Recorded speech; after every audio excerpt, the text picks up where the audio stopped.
పిల్లలు. ఇశ్రాయేలు 430 సంవత్సరాల ఐగుప్తులో ఉన్నారు. వారి హృదయాలలో వారి నోటిలో ఎప్పుడు కూడా కీర్తన కావ్యం అనేది రాను.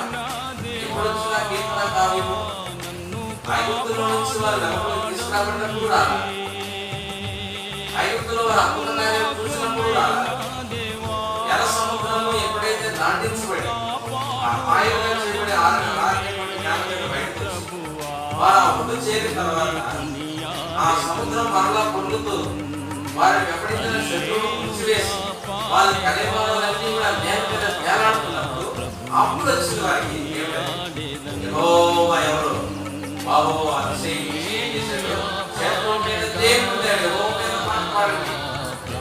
దేవుని కార్యాలను నూతనమైన విధానంలో అనుభవించిన వ్యక్తి జీవితంలో దేవుని గురించి ఏం చేయగలుగుతారట? మాట